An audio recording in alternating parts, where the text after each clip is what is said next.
things I'm not thinking about when I leave the dock: money and women.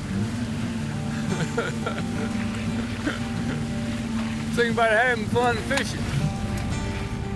For more than 70 years, Tommy Courtney has spent his days fishing the waters of St. Mary's County. Started with my father when I was about 2.5 years old, bailing the boat out and sorting the herring out. So he knows better than most just how alive the Chesapeake Bay is. Home to nearly 350 different species of fish, many of which have found their way, at one point or another, into his boat. I've caught 3 Spanish mackerel so far this year. Perch have been pretty good. They've dropped off now, but the perch were good. Plenty of rock.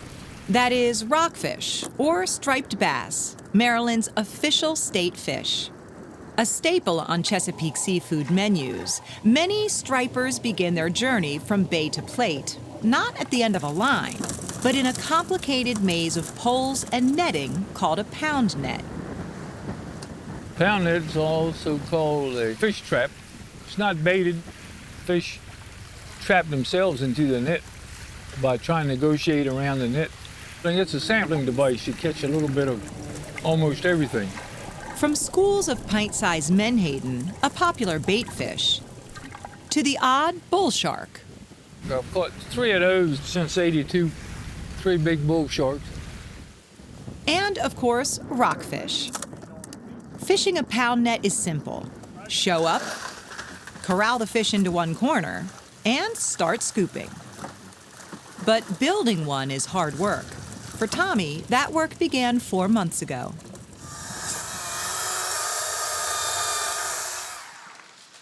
Looking through the forest here for trees for the pound net. The ones I'm looking for #1 tree is a sweet gum right now. Maple's #2.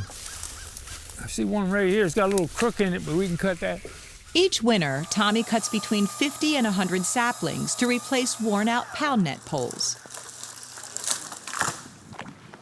Next, after prepping the poles, he ferries them out over the water and drives them into the bay floor by hand. This particular pound net, we're going to use about 70 poles, 35 in a leader. Or the long row, running perpendicular to the shore. 28 in the false pound and 15 in the pound. That is the enclosed end, where fish are trapped. Fish follow the leader out to the pound and then get 2 funnels, get caught in a maze. Finally, Tommy repairs any rips in last year's netting before stringing it up. This one patch is 440 knots between cutting it out and sewing it. It'd take about 1.5 hours. Once the nets are up, Tommy's traps are open for business, typically from April through November. But Tommy can't keep every fish he catches. Some things he has to throw back, whether because they're not in season or because they're too small. That's about as small as I usually keep. Or because he's already reached his quota for that kind of fish. Once he decides the fate of each fish, either in the boat or out, Tommy heads back to the dock with his selections. For today, a modest haul.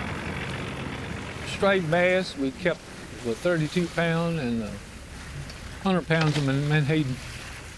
The latter will be sold as bait for catching bigger fish.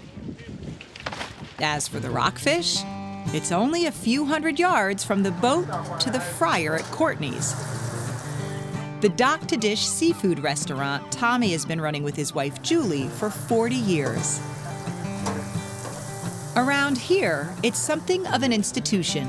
Fish probably use over half the rockfish I catch in the restaurant. The speckled trout and the sea trout and a lot of the blues too. Meaning that anyone willing to make the drive to the end of the road can sneak a peek inside Tommy's pound net.